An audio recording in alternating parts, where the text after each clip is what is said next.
2021년 8월 첫 주 우리 미디에이터 교회 예배를 우리 주님 앞에 경건된 마음으로 드리겠습니다.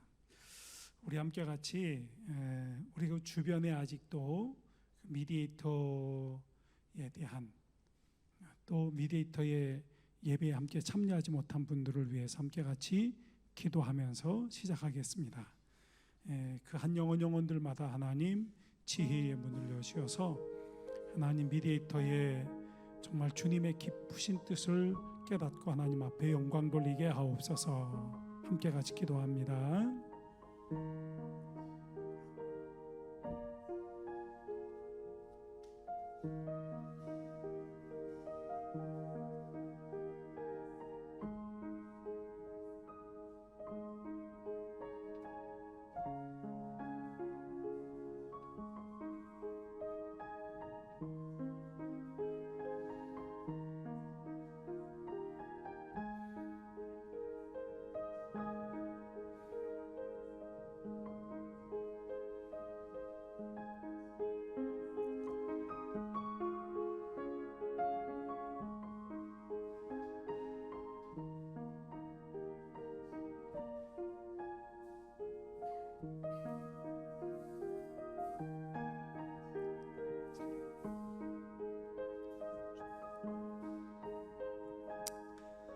아멘. 할렐루야. 하나님은 영이시니 예배하는 자가 영과 진리로 예배할지니라. 아멘. 나는 전능하신 아버지 하나님 천지의 창조주를 믿습니다. 나는 그의 유일하신 아들 우리 주 예수 그리스도를 믿습니다. 그는 성령으로 잉태되어 동정녀 마리아에게서 나시고 본디오 빌라도에게 고난을 받아 십자가에 못 박혀 죽으시고 장사된 지 사흘 만에 죽은 자 가운데서 다시 살아나시니 하늘에 오르셔 전능하신 아버지 하나님 우편에 앉아 계시다가 거기로부터 살아있는 자와 죽은 자를 심판하러 오십니다. 나는 성령을 믿으며 거룩한 공교회와 성도의 교제와 죄를 용서받는 것과 몸의 부활과 영생을 믿습니다. 아멘. 할렐루야.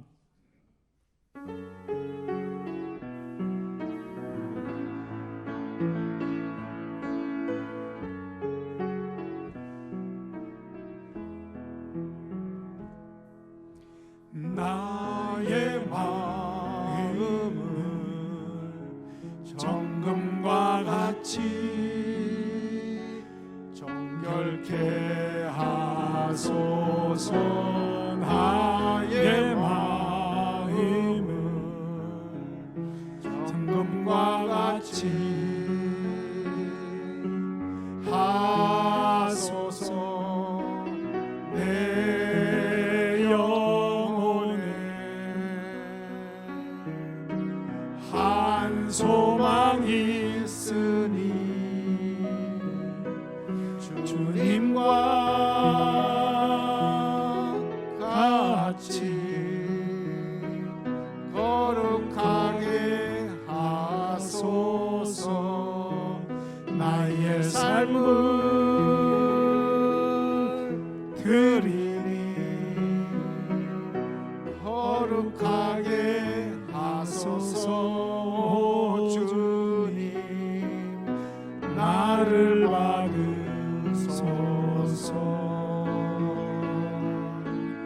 나를 받으소서.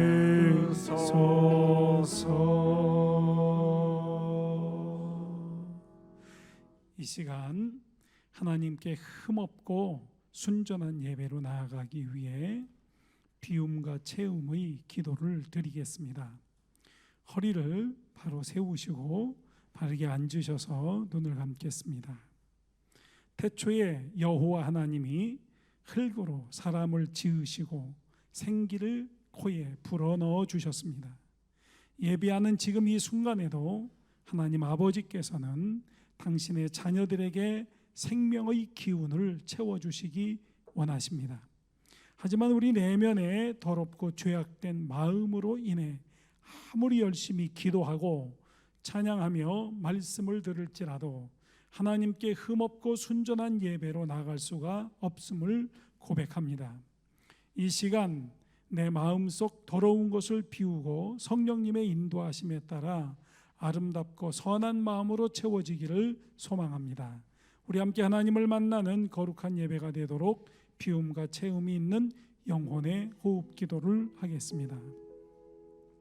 화면을 보시면서 나의 내면 가운데 비울 것은 무엇이고 채우기를 소망하는 성품은 무엇인지 마음으로 정하겠습니다.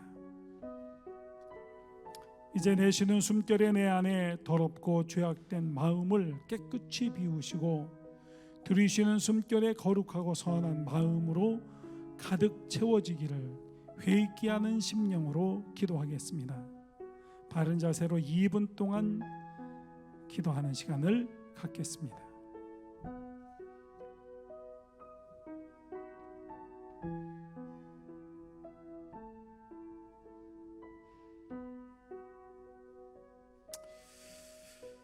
주 예수님, 나를 지키고 이겨서 하나님의 기뻐하시는 뜻과 거룩한 역사들을 이루시도록 전능하신 주님께서 내 가운데 인도하여 주시옵소서. 귀한 예배가 주님 앞에 영광이 되기를 원합니다. 하나님 아버지, 우리 안에 있는 죄악된 심령과 마음 무사하여 주시고 내가 하나님 되어지고 내가 하나님 아버지 주님 뜻대로 살지 못하게 되어지는 모든 것들을 다 회개하고 돌이켜 주님의 기뻐하시는 것 뜻대로 영광을 돌리며 살아갈 수 있도록 인도하여 주시옵소서. 주님이 도우시고 함께하사 하나님 기뻐하시는 뜻대로만 살게 도와 주시옵소서. 아멘. 만일 우리가 우리 죄를 자백하면 그는 미쁘시고 의로우사 우리 죄를 사하시며 우리의 모든 불의에서 깨끗하게 하실 것이요. 이 말씀에 의지하여 예배 참여한 우리 모든 분들의 고백한 모든 죄가 용서받았음을 성부와 성자와 성령의 이름으로 선언합니다. 아멘. 함께 자리에 일어나셔서 선포하는 시간을 갖겠습니다. 함께합니다. 주님, 우리의 죄악을 비우게 하시고 거룩한 마음으로 채워주시니 감사합니다. 이제부터 성령님을 통해 새롭게 채워주신 마음으로 살겠습니다. 아멘. 아멘. 찬양합니다.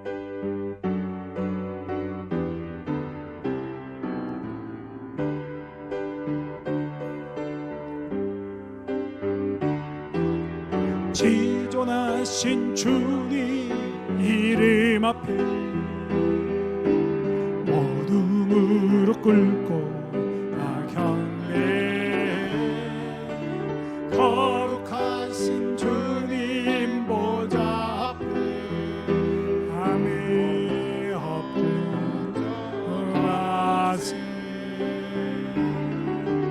예수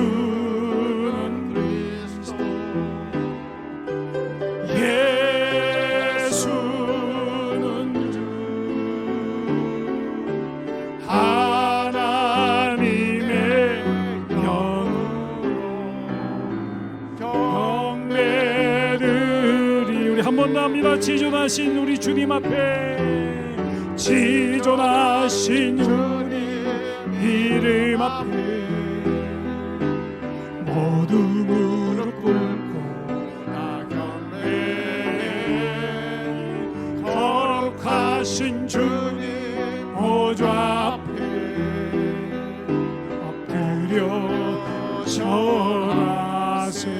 할렐루야. 예수는 그리스도 예수는 주 하나님의 영으로 메르리.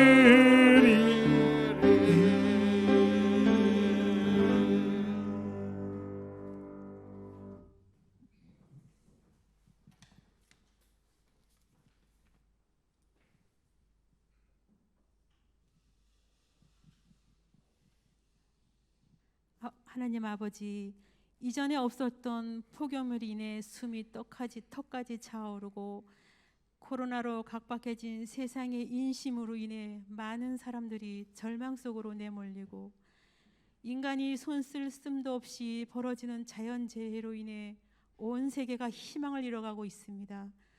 그들의 한탄의 소리를 들으시고 긍휼의 아버지께서 다시금 소망의 힘을 그들에게 불어넣어 주기를 기도합니다.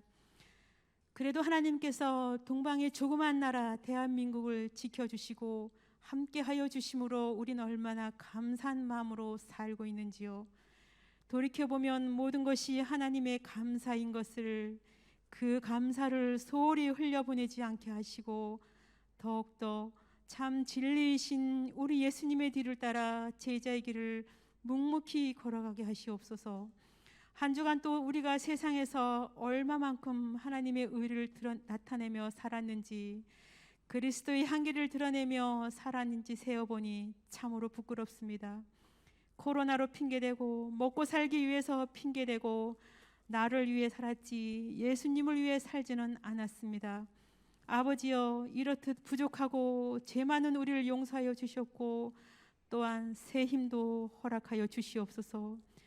위로부터 다시 태어남으로 우리 죄성이 하나님의 본성으로 변화되게 하시고 죄인이지만 예수님을 믿는 믿음 하나만으로 의롭다 해주신 예수님을 닮아 우리도 삶 속에서 의로운 길, 올바른 길을 택하여 공의로운 하나님께 영광 돌리도록 인도하여 주시옵소서.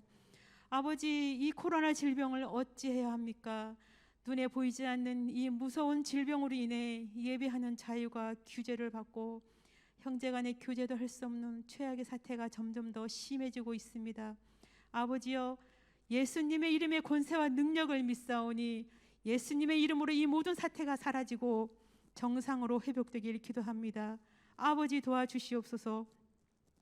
무너져가는 이 땅의 교회를 바로 서게 하여 주시고 진리의 말씀을 전하는 목회자의 삶을 바로 깨우쳐 주시고 예배하기 위해 모이는 성도들이 영과 진리로 예배하며 온 마음을 다하여 주님을 만나기를 열망하는 기쁨의 참 예배가 회복되길 간구하옵나이다. 아버지, 이 어려운 상황 속에서도 주님께 기도하는 미디에이터 교회가 있습니다. 이 교회가 온전히 주님이 명하신 진리의 말씀만 전하며 주님의 의만 드러내어 희미해져가는 잃어가고는 우리의 믿음을 다시금 일깨워 아름다운 주님의 신부로서의 사명을 다하는데 큰 쓰임 받는 주님이 칭찬하는 그런 교회가 되게 인도하여 주시옵소서. 이 교회를 통하여 하나님의 이름이 온 땅에 전해지며 이 교회를 통하여 하나님만 영광 받아 주시옵소서. 아버지, 비록 만나지 못하고 예배하고 있는 교회의 모든 지체들을 지켜주시옵고 주님을 믿는 믿음의 뿌리가 흔들리지 않도록 날마다 성령님께서 함께하여 주셔서 예수님 때문에, 예수님으로 인하여 우리가 산다는 것을 감사함으로 화답할 수 있도록 도와주시옵소서. 다시금 모든 것이 정상으로 돌아와 기쁨으로 예배할 그때를 기다리며 잠잠히 기도합니다. 아버지여, 우리를 불쌍히 여겨 주시옵소서. 아버지여, 우리는 의로운 자의 삶을 살고자 하오니 우리를 통하여 주님 영광 받아 주시옵소서. 오늘 주님의 말씀을 대언하실 목사님께도 하나님이 함께하여 주셔서 어린 양들이 먹고 마시는 마음의 양식이 풍족하게 하시고 진리의 말씀의 선포로 힘을 얻어 세상 속으로 나아가서 살 때에 하나님의 능력으로 살게 하시옵소서. 모든 것 감사드리며 우리를 사랑하시는 거룩하신 예수님의 이름으로 기도합나이다. 아멘.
은혜 받을 귀한 말씀 함께 같이 보시겠습니다. 창세기 50장 말씀입니다. 창세기 50장 15절에서 21절까지의 15절 제가 읽고 함께 교독하겠습니다. 요셉의 형제들이 그들의 아버지가 죽었음을 보고 말하되 요셉이 혹시 우리를 미워하여 우리가 그에게 행한 모든 악을 다 갚지나 아니할까 하고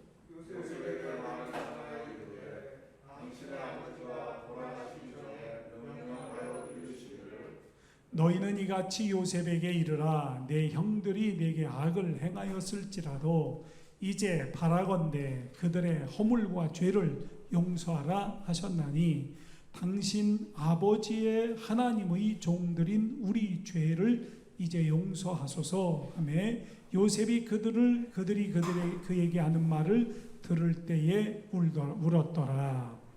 그의 형들이 또 친히 와서 요셉의 앞에 엎드려 이르되 우리는 당신의 종들이니이다.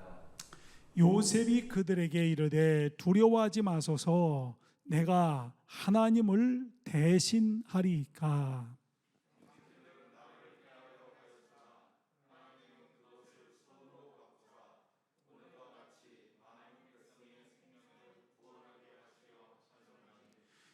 당신들은 같이 읽겠습니다. 당신들은 두려워하지 마소서 내가 당신들과 당신들의 자녀를 기르리이다 하고 그들을 간곡한 말로 위로하였더라. 아멘. 오늘 우리에게 귀한 말씀을 전하실 우리 박한교 목사님 나오셔서 귀한 말씀 통해서 우리에게 정말 하나님의 용서, 정말 그 상처를 준 사람에 대한 용서라고 하는 말씀을 가지고 은혜의 시간 갖겠습니다.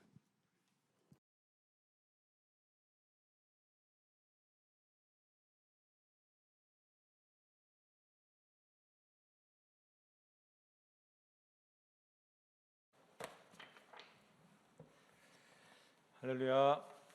우리 설교 제목 같이 한번 이렇게 읽어볼까요?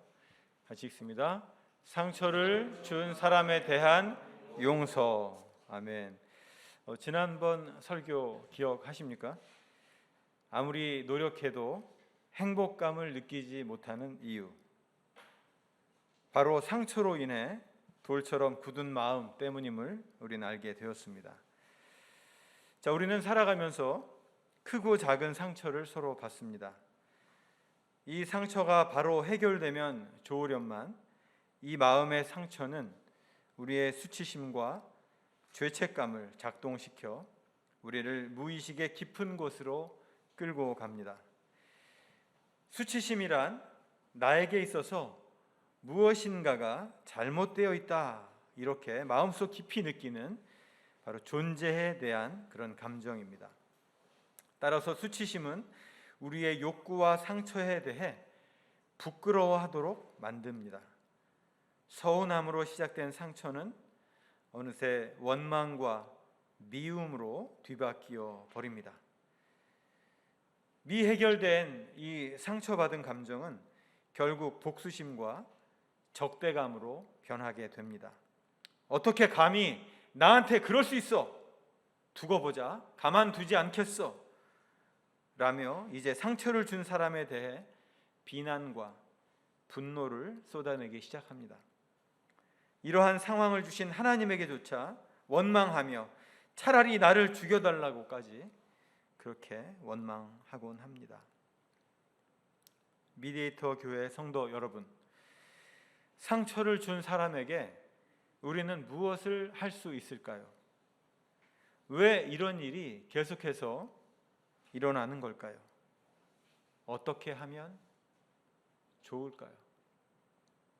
저는 오늘 창세기에 나오는 요셉 말씀을 통해서 우리가 인생을 살아가며 우리에게 상처를 준 사람에 대한 문제를 어떻게 해석해야 하고 또 어떤 감정을 받아들이고 다스려야 하는지 미디에이터로서의 용서 문제를 함께 나누고자 합니다.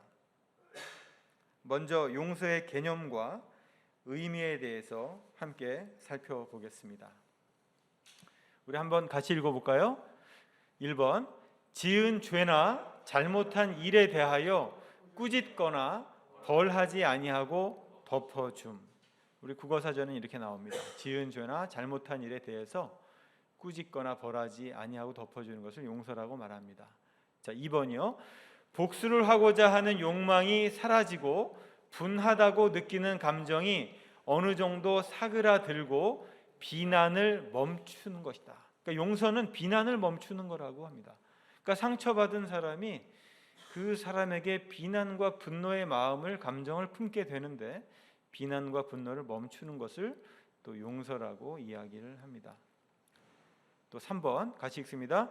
부채, 융자, 채무 혹은 다른 요구들 때문에 모든 요구들에 대해 무죄, 탕감을 선언하고 포기하는 법적 용어라고 이렇게 이야기합니다.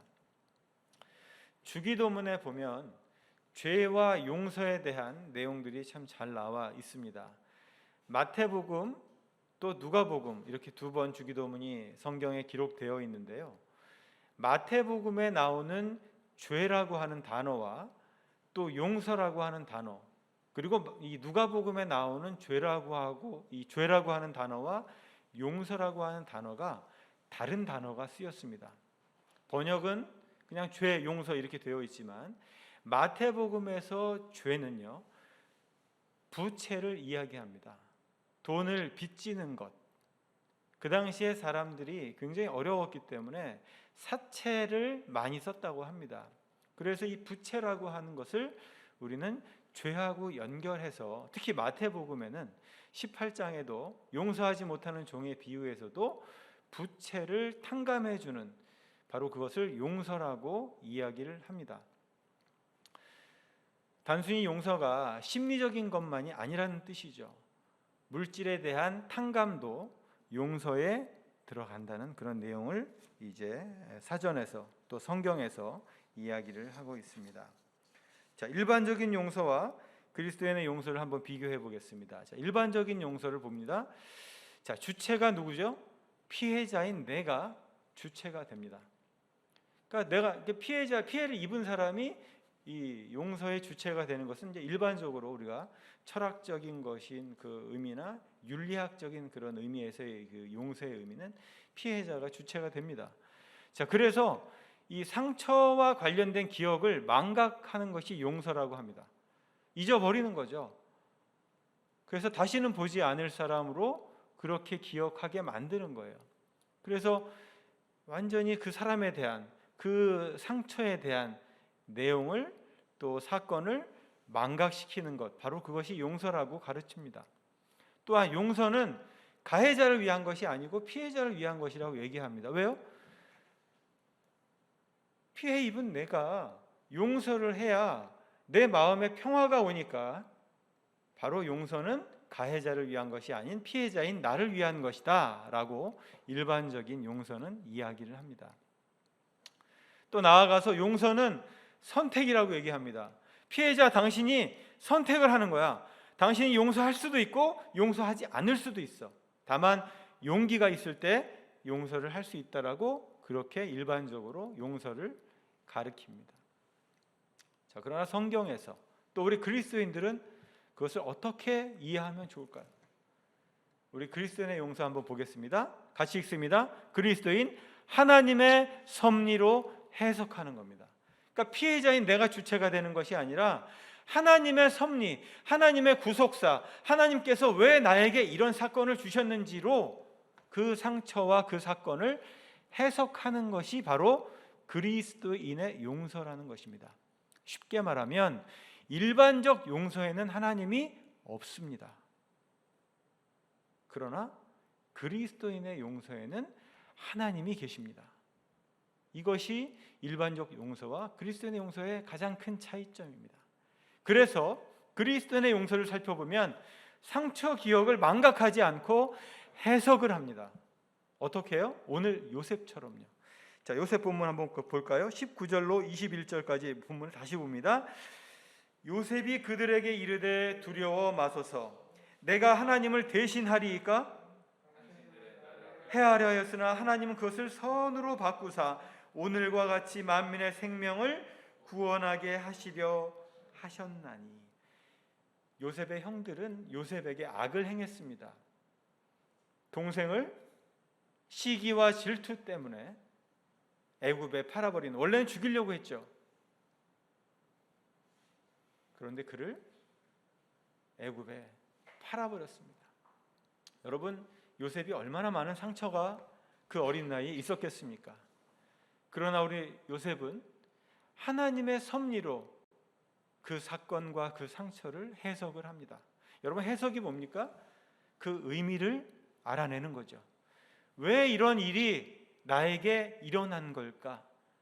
라고 그 의미를 우리가 발견하는 것이 바로 해석의 첫 걸음이죠. 두 번째, 그럼 하나님께서 과연 하나님의 목적은 이러한 일들을 우리에게 주신, 나에게 이 상처를 허락하신 하나님의 목적은 뭘까? 하나님의 의도를 발견하는 것이 두 번째 해석입니다. 그 다음에는 우리의 반응이 있을 수 있겠죠. 하나님, 우리는 어떻게 해야 합니까? 이런 상황에서 마음이 참 아픈데, 우리 상처받은 마음 아프잖아요. 이렇게 마음 아플 때 하나님 어떻게 해야 합니까? 나는 어떻게 마음을 추스려야 합니까? 이렇게 반응을 하는 것이 하나님 앞에 하나님의 섭리로 해석하는 것, 바로 그런 내용이 되겠습니다. 다시 우리 그 앞으로 돌아가 보겠습니다. 용서는 모두를 위한 것이라고 이렇게 볼 수 있습니다. 그리스도인의 용서는요, 피해자만 위한 것이 아니라 피해자와 가해자, 그리고 피해자와 가해자 주변의 사람들, 여러분 상처받은 사람의 가족들도요 함께 힘들어요. 우리 가정들을, 우리 한번 가정의 구성원들을 생각해 보십시오. 우리 한 분이 마음의 상처를 입었어요. 그러면 그분만 힘들어요? 아니요. 사랑하는 가족들도 함께 힘들죠. 그렇기 때문에 그리스도의 용서는 피해자만, 그 장본인만 위한 것이 아니라 가해자와 피해자 모두를 위한 것. 그래서 마태복음은요, 예물 드리다가 형제에게 원망 들을 만한 일이 생각나거든 먼저 가서 화해를 하고 다시 와서 예물을 드리라, 이렇게 마태복음은 기록합니다. 또한 원수를 사랑하라, 이렇게 이야기를 하면서 그 방법을 일러줍니다. 뭐라고요? 핍박하는 자를 위해서 기도하라. 다시 말하면 피해자에게 가해자를 위해서 기도하라라고 이렇게 가르친다는 것입니다. 따라서 용서는 모두를 위한 것이고 바로 화해를 담보로 한다는 것입니다. 또한 용서는 선택이 아니에요. 용서는 필수예요. 이것은 그리스도인이 의무적으로 해야 될 일이라는 거예요. 물론 우리가 준비가 되어 있지 않은 상황에 강요해서는 안 됩니다. 절대 이 용서는 강요해서는 안 돼요. 때가 될 때, 그가 용서의 준비가 됐을 때, 용서의 결심이 섰을 때, 그때 용서를 하게 되는 것입니다. 그러나 그것이 의무임을 잊지는 말아야 합니다.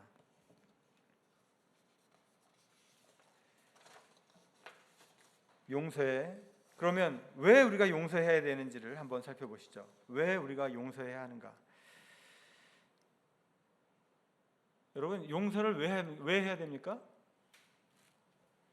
좀 전에 말씀드린 것처럼 하나님의 명령이기 때문에 그렇습니다. 하나님의 명령이기 때문에 우리는 용서를 해야 되는 것입니다. 조금 전에도 말씀드렸지만 원수를 사랑하라, 분명히 명령법으로 되어 있습니다. 또 내 이웃을 내 몸과 같이 사랑하라, 명령이죠. 또 에베소서 4장 32절에 보면 서로 인자하게 하며 불쌍히 여기며 서로 용서하기를 하나님이 그리스도 안에서 너희를 용서하심과 같이 하라. 용서는 선택이 아니에요. 용서는 반드시 해야 되는 것이고요. 용서는 하나님의 지극한 명령이라는 것입니다.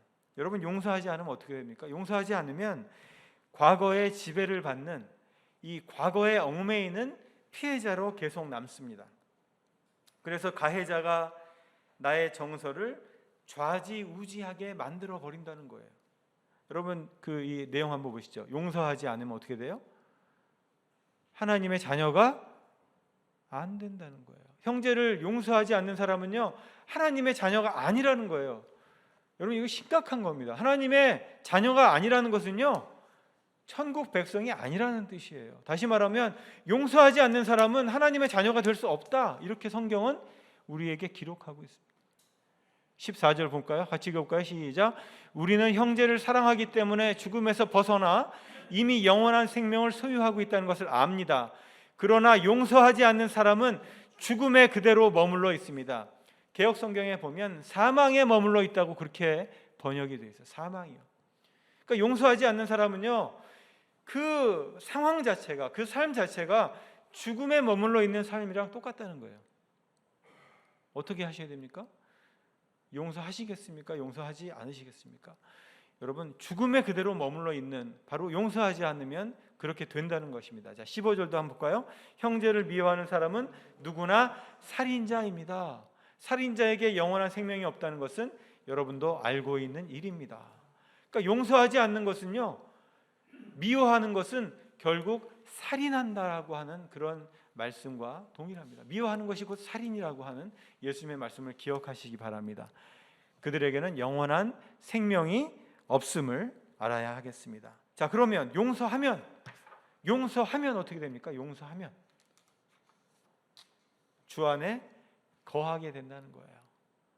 용서하면 주 안에 거하게 된다는 거예요. 사랑하면 주 안에 거하게 된다는 거예요. 자, 23절 같이 볼까요? 우리가 하나님의 아들 예수 그리스도의 이름을 믿고 그리스도께서 명령하신 대로 서로 용서하는 것이 바로 하나님의 계명을 지키는 것입니다. 24절이요. 하나님의 계명을 지키는 사람은 하나님 안에서 살고 하나님께서도 그 사랑 안에 계십니다. 그러므로 우리는 하나님이 우리에게 주신 성령을 통해 그분이 우리 안에 계시다는 것을 알게 됩니다. 여러분, 우리가요, 하나님의 안에서 살고 하나님께서도 그 사랑 안에 계신다고 하는 것은 바로 아까 요셉이 보여준 하나님의 섭리로 상황을 해석하고 그 상처를 해석하는, 그 사건을 해석하는 것에서 우리가 볼 수 있습니다. 즉 하나님 안에서 살기 때문에 하나님의 섭리로 해석을 할 수가 있는 것이고요. 그러니까 상대방의 이야기가요, 하나님의 이야기로 들리기 시작하는 거예요. 왜요? 형제를 사랑하기 때문에. 하나님의 얘기로 그 얘기가 들릴 때 우리는 용서할 수가 있게 되는 것입니다. 여러분, 우리가 상처를 받으면 많이 아픕니다. 상처를 받으면 마음이 많이 힘들어져요. 속상해져요. 그러나 우리가 그리스도인, 우리가 하나님 안에 사는 사람은 바로 하나님의 섭리로 해석하는 자, 하나님 안에서 살고 하나님으로 인해서 용서를 결심하는 자, 바로 용서하면 주 안에 거하게 된다는 바로 그런 말씀입니다. 자, 그러면 여러분, 우리가 어떻게 용서할 수 있을까요? 어떻게 용서해야 할까요? 먼저 감정을 다스려야 된다라고 말씀을 좀 드립니다. 감정을 다스려야 됩니다. 여러분, 성경 한번 말씀 찾아볼까요? 창세기 한번 4장 5절부터 한 7절까지 한번 성경을 한번 찾아보겠습니다. 창세기 4장 5절부터 7절이요.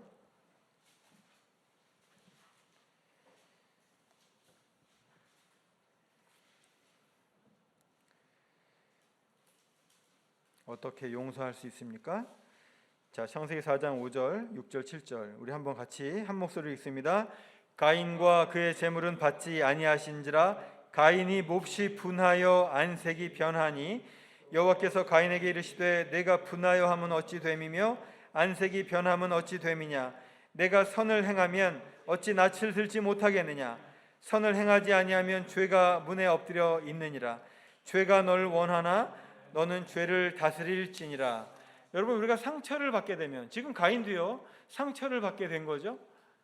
이 제사를, 동생의 제사는 받아주셨지만 본인의 제사는 받아주지 않았어요. 그 상처를 받은 거예요. 그죠? 이 상처를 받았는데 어떻게 반응합니까? 분을 냅니다. 안색이 변해요. 여러분, 우리가 상처를 누군가에게 줄 때 혹은 받을 때 어때요? 상대방의 안색을 우리가 보게 되죠. 상대방의 안색이 어떻게 변합니까? 분하게 변합니다. 불그락 푸르락. 왜요? 얼굴은 속일 수 없죠. 그래서 이 분이 바라면 지금 가인처럼 이렇게 변합니다. 그래서 용서를 하려면 먼저 그 감정을 다스릴 수 있어야 한다는 것입니다.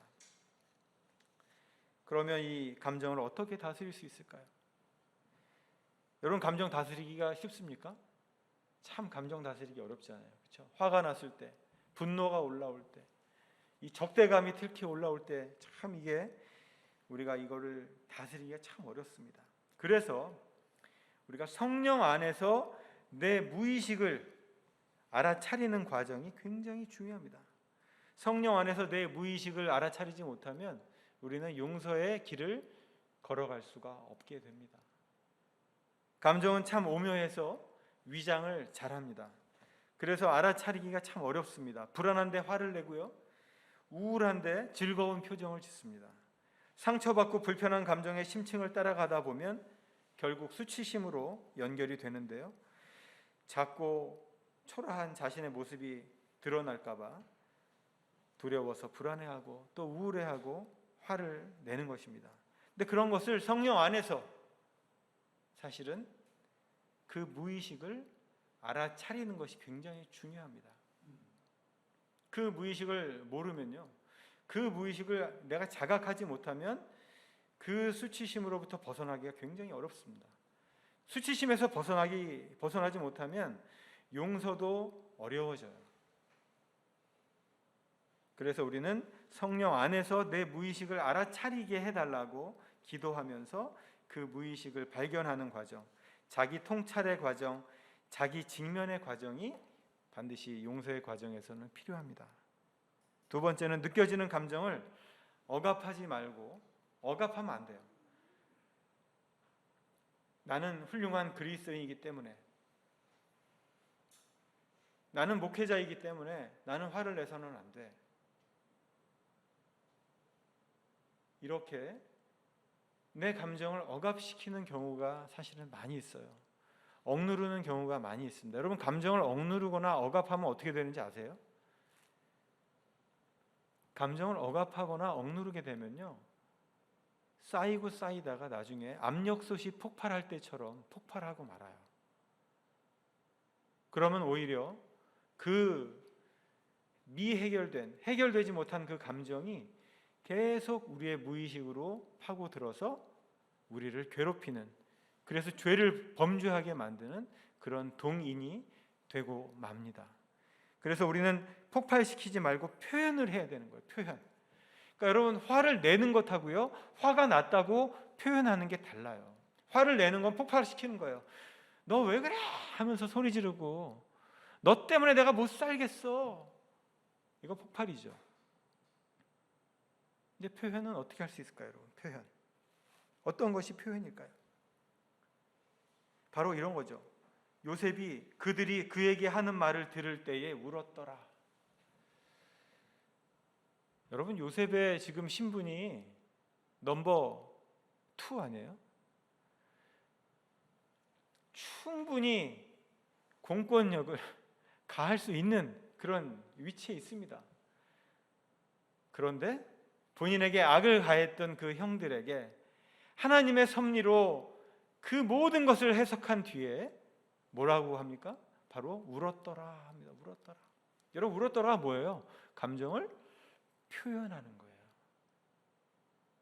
나 참 마음이 슬퍼. 이것도 표현이지만 그 앞에서 눈물을 흘리는 것, 바로 그것이 감정을 폭발하지 않고 표현하는 것이라는 뜻이에요.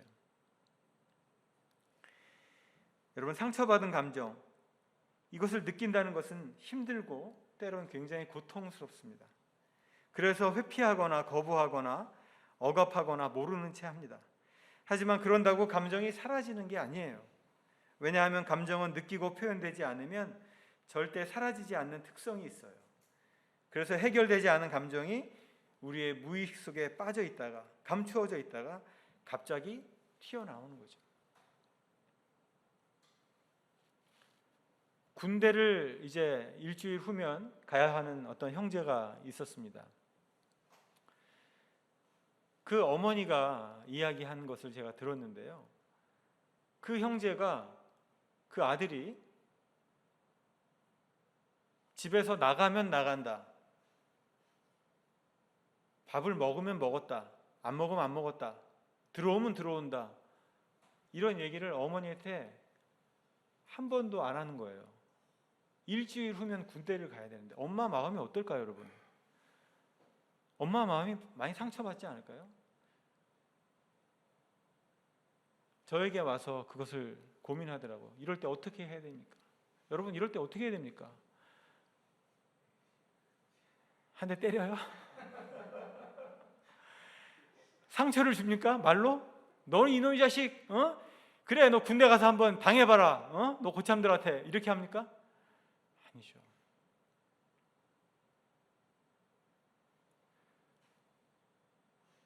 일주일 만에 아들이 변화가 됐어요. 그 어머니에게 저희가 특효 약을 드렸어요. 어떤 약일까요?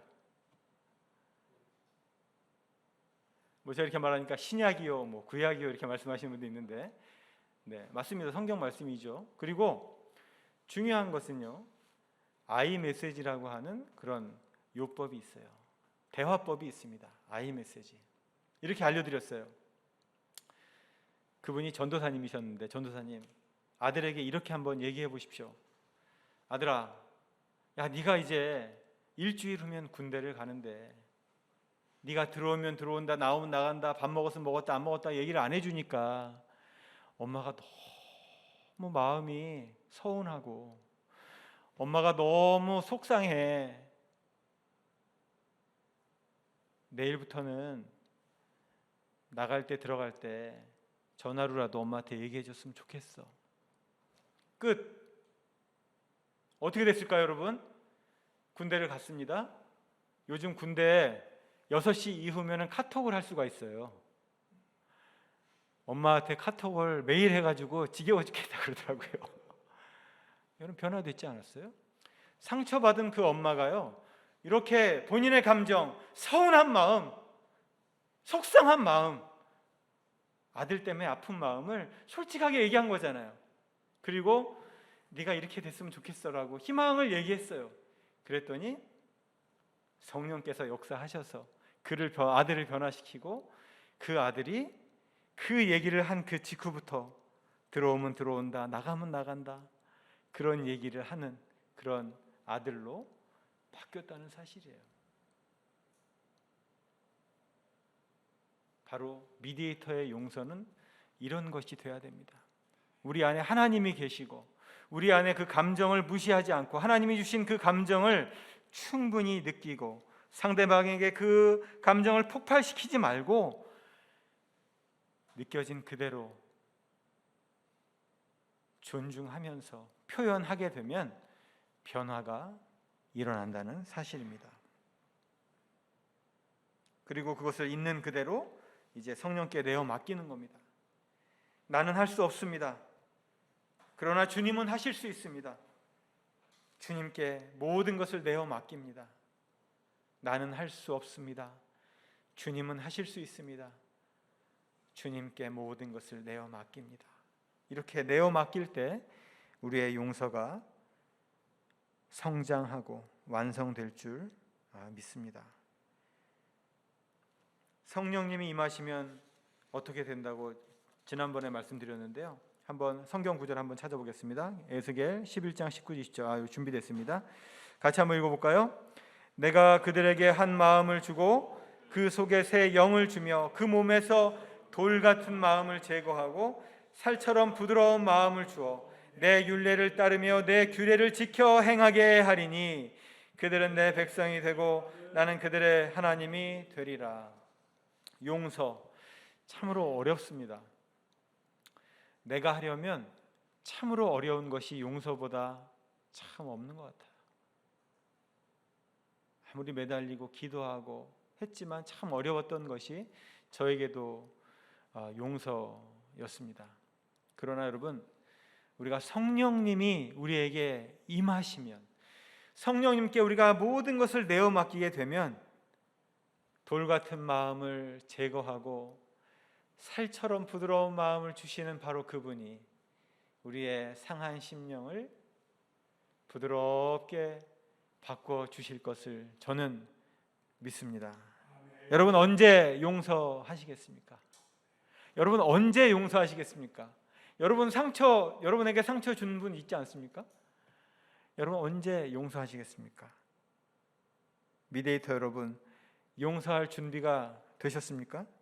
지금 바로 시작하시기를 축복합니다. 말씀을 정리하겠습니다. 같이 볼까요? 진정한 용서란 하나님의 섭리 안에서 상처를 준 사람에 대한 복수와 비난을 멈추는 것입니다. 여러분, 이 복수와 비난을 멈추지 않는 것은 용서가 아니라는 거예요. 근데 그냥 내 감정으로 하라는 게 아니고 바로 하나님의 섭리 안에서 하나님의 뜻을 발견하면서 하라고 하는 것입니다. 그것이 미디에이터의 용서고 진정한 용서입니다. 두 번째요, 일반적인 용서에는 하나님이 없지만 미디에이터의 용서는 하나님이 계십니다. 할렐루야. 여러분, 하나님이 계시다는 게 뭐예요? 바로 생명이 있다는 거예요. 여러분, 생명 그 자체가 우리가 뭔지는 몰라요. 그러나 여러분, 우리가 생명에 이르는 길을 가려면 성령님의 인도함을 받아서 바로 하나님이 계신 그 상태, 그것을 우리가 날마다 유지하며 간구하며 누리는 바로 그런 삶이 용서의 삶이라고 저는 믿습니다. 자, 3번이요. 용서는 우리를 온전케 하시려는 하나님의 명령입니다. 여러분, 이것을 기억하십시오. 용서는 선택이 아닙니다. 용서는 필수예요. 용서는 그리스도인의 의무예요. 하나님의 명령입니다. 따라서 이 상처를 그냥 가지고 너무 오랫동안 갖고 고민하지 마시고요, 말씀 안에서 하나님의 섭리 안에서 용서하시는 우리 미디에이터 여러분들이 되시기를 주의 이름으로 축복합니다. 자, 4번 같이 읽습니다.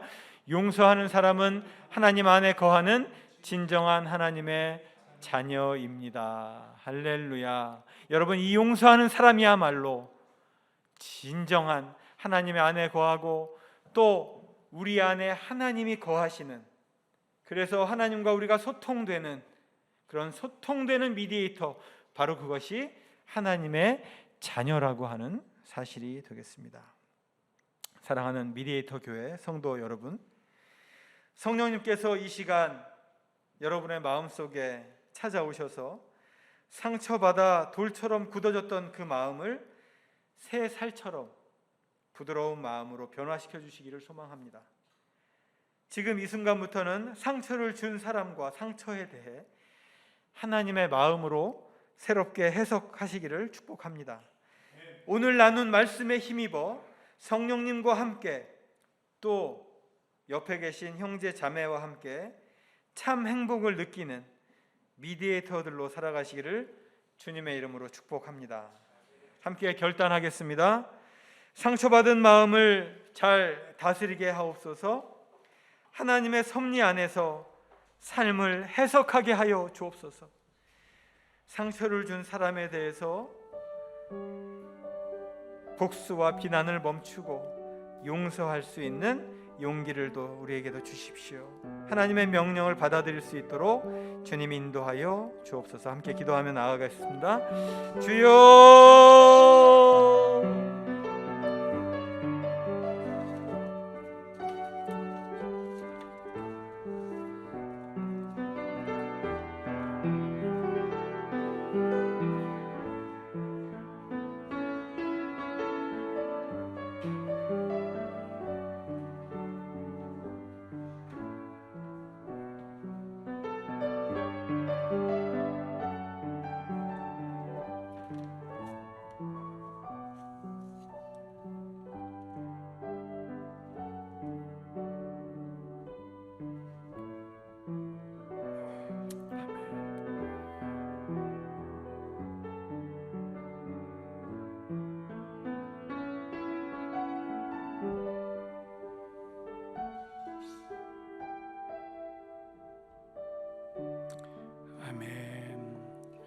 우리 시간에 한 번 더 같이 기도할 때요, 우리 중보 기도하는 시간을 함께 갖겠습니다.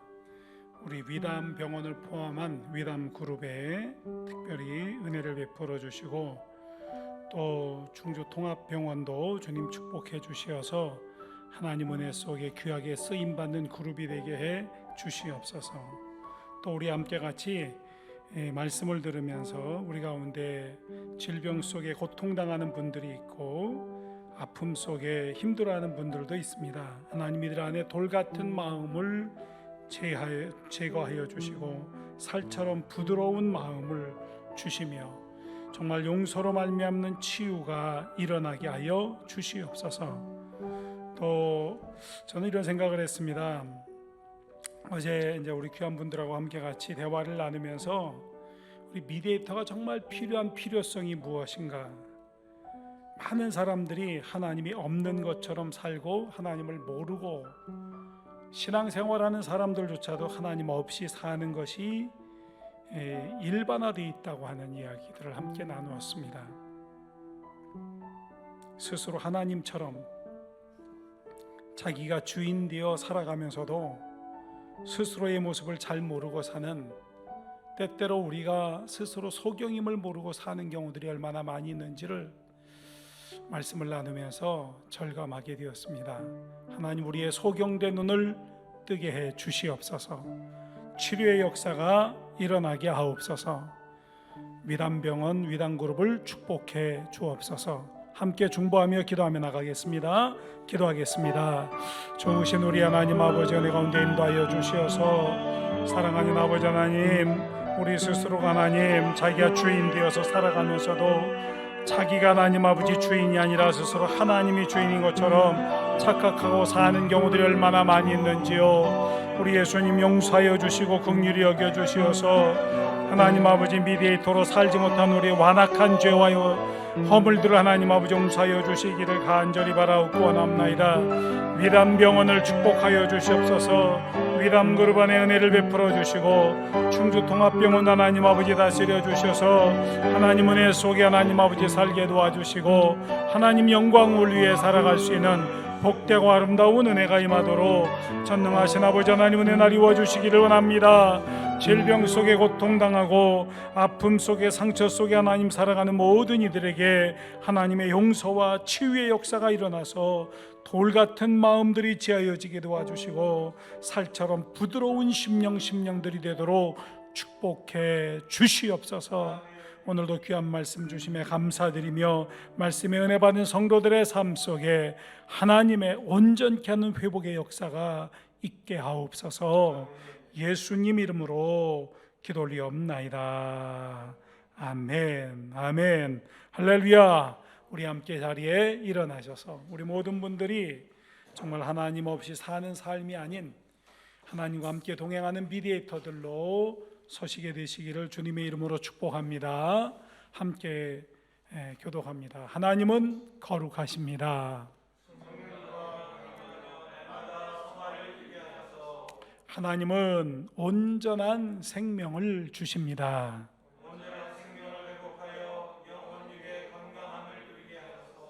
하나님의 말씀은 진리입니다.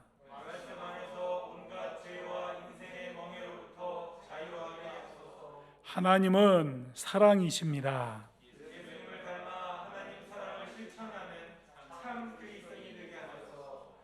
우리는 삼위일체 하나님의 도구입니다. 세상을 온전케 하는 미디에이터로 살겠습니다. 아멘.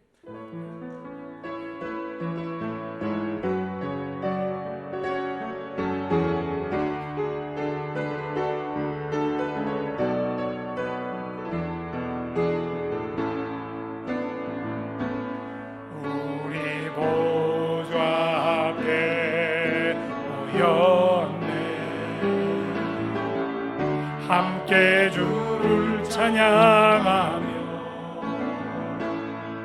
하나님의 사랑 그 아들 주셨네. 그의 피로 우리 구원받았네. 십자가 쏟으신 그 사랑 강같이 온 땅에 흘러 각 나라와 족속 백성 만원에서 구원받고 준 경배드리네. 구원하심이 보좌에 앉으신 우리 하나님과 어린 양께 있도다. 구원하심이 보좌에 앉으신 우리 하나님과 어린 양께 있도. 구원하심이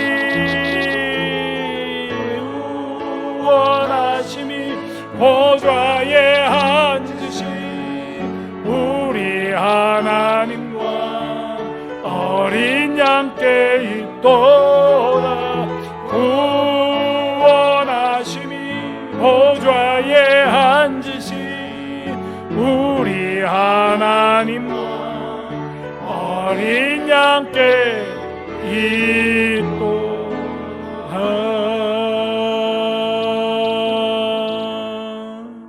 아멘. 우리 함께 같이 기도하겠습니다. 하나님, 정말 미디에이터와 같이 이 땅을 살며 주님과 더불어 동행했던 요셉의 삶 속에 있는 용서를 바라보며 우리의 심령과 삶을 뒤돌아볼 수 있는 은혜 주신 것을 감사합니다. 참된 용서를 통해서 주님을 바라보고 하나님과 동행하는 삶을 사는 우리 모든 미디에이터 성도들이 되게 하옵소서. 이 시간 주님 앞에 귀한 예물로 봉헌하는 손길들마다 주의 은혜를 베푸시고 하나님의 은혜와 능력으로 저들의 삶을 축복하시어서 하나님 범사에 주님과 더불어 동행하는 형통의 삶을 살아갈 수 있도록 인도하여 주시옵소서.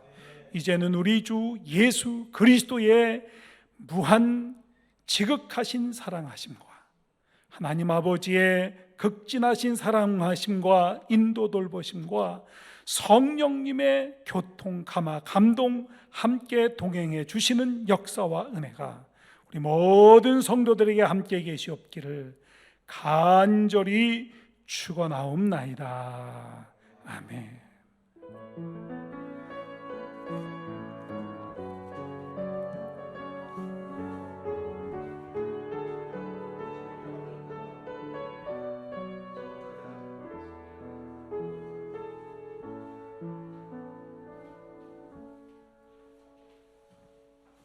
네, 자리에 앉아주시고요. 광고 말씀 올리겠습니다. 미디에이터 교회 지금 비대면으로 계속되고 있습니다. 온라인 주일 예배 참석하신 성도 여러분 환영합니다. 미디에이터 교회와 사단법인 세길과 세일에서 모금 중인 군장병 푸드트럭 전도 차량 구입에 본교회에서 절기 헌금으로 내주신 이웃돕기 지원 항목으로 63만 원을 기부하였습니다. 지금 현재 7월 30일 현재 모금 총액이 목표는 990만 원인데 약 210만 원 정도가 모금이 되어 있습니다. 아직 40일 정도가 지금 남아있는 상태입니다. 지난 운영위원회에서 결정된 하반기 본교회 야외 기도회는 방역 지침이 완화가 되면 그때 전제로 인해서 8월 28일 토요일과 29일 주일날 1박 2일로 결정되었습니다. 질병청 방역 지침에 따라 저희 미디에이터 교회도 철저한 방역 수칙을 실천할 예정이오니 이제 거리두기 4단계로 8월 8일까지 8월 8일 주일까지 연장되었기에 많은 협조하시기 바랍니다. 연일 계속되는 폭염에 건강 유의하시기 바랍니다. 자, 그러면 우리 최성 장로님께서 나오셔서 오늘 여러분들을 위해서 말씀이 있겠습니다.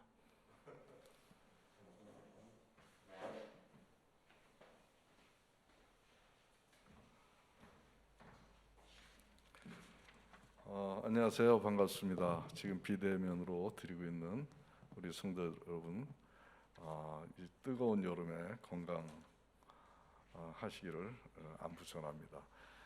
너무 더울 때는 그 찬물을 대받아 가지고 좀 족탕을 해보는 것도 좋을 것 같아요. 너무 요즘 그 열돔이라 그래서 아마 열이 빠져나가지 않아서 열이 우리 땅에 집중되고 있는 상황에서 우리 몸이 화기로 좀 상할 수가 있기 때문에 좀 오히려 찬물로 목욕하는 것보다는 족욕을 해서 열을 좀 가라앉히는 그런 것도 방법이 될 것입니다. 오늘 제가 오늘 이 자리에 나오게 된 것은 뭐 예고 없이 제가 나오게 된 것 같아요. 지금 저희가 미디에이터 교회 첫 예배를 드린 지 이제 1년 반쯤 됐나요? 네? 그렇게 됐죠. 이렇게 즈음해서 미디에이터 교회를 세우도록 인도하신 하나님의 뜻과 그 소명을 다시 한번 상기하면서 우리가 좀 제2의 발돋움, 그래서 그것을 위한 일신을 하는 그런 오히려 덥지만 오히려 이것을 전화위복의 계기로 삼는 그런 시간으로 제가 생각해서 그것에 관련돼서 진행되고 계획한 얘기들을 좀 잠깐 이 시간에 좀 말씀드리려고 나왔어요. 첫 번째는 우선 미디에이터의 개념이 한국 교회와 사회에 전파되기 위해서는 미디에이터 개념을 공유하는 분들이 많아져야 되겠다 하는 생각을 했습니다. 미디에이터 개념은 사실은 쉽지가 않습니다. 왜냐하면 하나님에 대해서 잘 알아야 되고 성령하고 동행하는 삶이 전제가 돼야 되고 진정한 거듭남을 이루고 성화의 삶을 살고 또 이분법을 벗어나서 통전 생명관의 인식 체계를 가지고 삶을 대해야 되고 하나님의 사랑, 주님께서 저에게 명령하신 그 사랑이 무엇인가를 잘 분석해서 삶에 실천할 수 있는 그런 요소들을 다 갖춰야지만 하나님의 진정한 도구요, 성령의 그릇이 될 수 있어서 교회와 사회를 변화시킬 수 있는 에이전트가 될 수 있다고 생각을 하고 준비해왔던 내용들입니다. 이러한 내용들이 리더들에게는 공유가 되어야 되겠다 하는 생각이 듭니다. 공유한 리더들을 중심으로 해서 미디에이터 교회에서 양육 작업이 이루어지고 양육을 받은 사람들이 좀 아웃처치해서 주의를 변화시키는 빛의 사람으로 돼야 된다 하는 것이 저희들의 목적이기 때문에 우선 아직 미디에이터 개념을 공유하는 그런 작업이 아직은 좀 덜 성숙된 것을 인지해서 얼마 전에 미디에이터 목회자 포럼이라고 하는 것을 설립하였습니다. 6월 20일 첫 발대식을 했고 제가 제언하는 한국교회 변화에 대한 그런 이론들을 같이 공감하고 공유하는 분들이 같이 모여서 그것을 공부, 연구하면서 저희들이 세미나를 통해서 이루어지는 그런 포럼을 시작을 했습니다. CCC의 박성민 교수 대표를 비롯해서 김경률 교수 등 15분이 이제 모여서 제가 이제 왜 한국 교회가 변해야 되느냐, 그러면 어떻게 변해야 되느냐라고 하는 것으로 시작해서 그런 세미나의 장이 이루어지게 은혜스럽게 이루어졌고 그 발표가 있은 다음에 Q&A를 통해서 서로 이제 생각을 정리하는 그런 시간을 가지게 되었습니다. 앞으로 이 포럼은 제가 한 6 내지 7 주제를 가지고 한 달에 한 번씩 그 포럼에 참여한 목회자분들에게 강의를 하게 될 것이고 그것을 이제 서로 공유하는 작업을 해서 그분들을 중심으로 해서 앞으로 미디에이터를 양성하는 그런 작업들이 진행이 되는 것으로 기대하고 있습니다. 두 번째는 미디에이터 우리 교회에 대한 이전에 대한 계획을 하고 있는 것을 좀 말씀을 드리겠습니다. 병원 안에 지하에서 저희들이 시작을 하였지만은 병원 안에서 보내다 보니까 확장에 대한 그런 역량이 생기지 않는다는 것을 알게 되었고 하나님께서 시작을 하셨지만은 이제 2년쯤 돼서는 간판도 달고 여러 가지 그 교회 꼴을 갖춰서 정말 어제 아주 중요한 얘기를 제가 들었어요. 하나님을 알기 위해 교회를 나왔다. 교회를 나온 이유는 하나님을 알기 위해서 나왔다. 하나님을 찾기 위해서 나왔다. 이런 얘기를 어느 누군가 해주더군요. 나는 그것이 지나치는 말로 들었더니 요즘은 그렇게 교회에서 하나님을 알지 못하기 때문에 나와서 방황하는 가난한 성도들이 많다고 그래요. 특히 강남 지역에 많다고 합니다. 이 미디에이터 교회가 그런 분들의 그 하나님을 다시 만나는 그런 요람이 될 수 있는 교회로 삼기 위해서는 우리가 이제 교회 꼴을 좀 갖춰야 되겠다. 그래서 지금 열심히 우리 스태프들이 교회 건물을 저희들이 지금 물색을 하고 있습니다. 그래서 내년 상반기 전에 좀 하나님의 인도하심에 따라 이루어지겠지만은 그렇게 되면 저희들이 정말 정식으로 교회 그 구심점으로 해서 우리 미디에이터 사역을 제대로 할 수 있도록 하는 그런 건물을 갖추는 작업을 저희들이 할 것입니다. 그래서 이제 지금 뭐 사실 교회가 개점 휴업 상태나 마찬가지 아니겠나 싶어요. 그래서 코로나 때문에 저희들이 또 확장도 하기 어렵고 또 우선은 저희 미디에이터 교회 우리 지금 몇 안 되는 성도들이지만 미디에이터가 왜 필요한지에 대한 또 무엇을 어떻게 추구해야 되는지에 대한 그 가치관들을 또 정체성들을 저희들이 교회 이전 전에 같이 함께하는 그런 시간으로 그리고 또 교회가 그 운영을 위해서 필요한 여러 가지 여건들을 준비하는 기간으로 운영위원회나 목회원에서 이제 준비했으면 하는 생각을 전합니다. 그리고 세 번째는 미디에이터 사역자들이 이제 우선 저희 교회에서는 이제 운영위원회, 이제 목회위원회가 이것을 중심적으로 하고 있는데 이제 운영위원회와 이제 목회위원회에 참여한 분들은 우리가 얘기하는 M5 생명, 진리, 사랑, 통전생명과 미디에이터라고 하는 그런 가치를 공유하는 노력을 또 절실한 마음 가지고 한 마음 한 뜻으로 이렇게 나아가는 그런 사람들로 이제 그런 소명 의식을 가지고 있는 사람들로 구성이 돼야 된다는 생각을 제가 했습니다. 이제는 아주 피어한 사람들, 그 가치에 순전한 마음을 가지고 진짜 열정을 다해서 한번 같이 그 소명으로 받고 나아가는 그런 사람들의 그 핵심체가 형성이 돼야 되는데 그것이 목회위원회와 운영위원회 구성되는 아주 소수의 사람이라도 그런 순전한 그 구심체가 형성이 되는 것이 몇 사람이 역사를 이루는 것이기 때문에 그래서 좀 그 M5와 생각을 달리하는 분들이 경우에는 그 운영위나 목회위원회 이렇게 참여할 수 없도록 하는 그런 나름대로의 우리의 내부의 생각들을 말씀을 드립니다. 그래서 이제 앞으로는 이제 저희가 교회 하나 운영하려고 이렇게 세운 교회가 절대 아닙니다.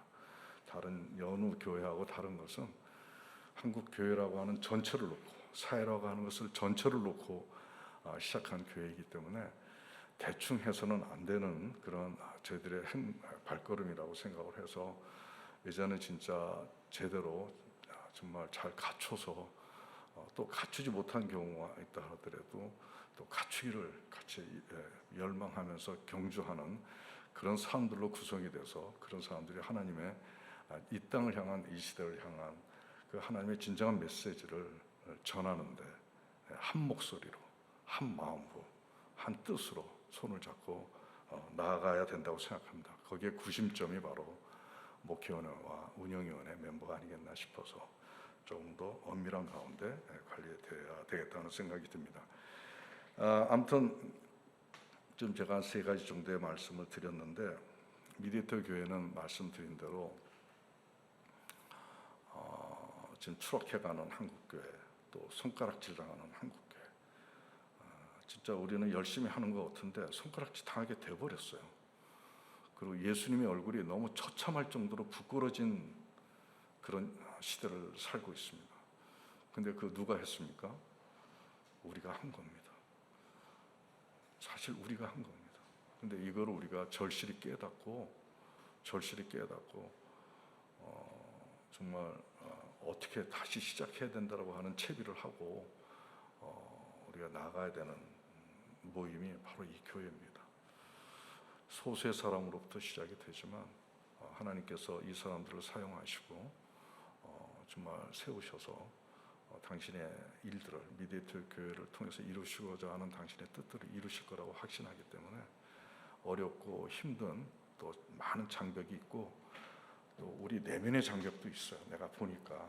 근데 이런 것들을 다 이제 우리가 극복하고 정말 영적인 싸움을 저희들이 해야 될 줄 아는데 아무튼 그것을 이기고 나가서 하나님께서 기뻐하시는 그런 일들을 이 미디에이터 교회가 할 수 있기를 소망합니다. 아무튼 미디에이터 교회에 참여하신 분들 제가 오늘 얘기한 내용들을 잘 마음속에 두시고 앞으로 이제 저희들이 8월 말 정도부터가 될 것 같은데요. 제가 좀 자주 올라오겠습니다. 그래서 이제 그 25년 이상 동안 미디에이터 교회를 세워가기까지의 모든 과정 속에서 이루어진 그 깨달음과 그 소명과 비전들을 같이 나누면서 우리가 한 마음 한 뜻으로 엮어가는 그런 과정을 숙성 과정을 제가 가지려고 합니다. 그래서 아무튼 여러분들 기도 많이 해주셔야 됩니다. 저희가 여러분들 다 교회 열심히 다니시고 헌신 많이 하시고 다 사역 많이 하시는데 이제는 또 다른 각도에서 신앙생활을 한번 저희들이 손잡고 한번 해보자는 것을 권고해 드립니다. 그 아무튼 뜨거운 여름이지만 이러한 뜨거운 열정을 가지고 여름을 식히시고 하나님 성령 안에서 여러분들이 승리하는 그래서 스스로가 먼저 미디에이터가 되는 여러분 각자가 되기를 소망합니다. 잘 지내시고 다음 주에 또 뵙도록 하겠습니다. 고맙습니다.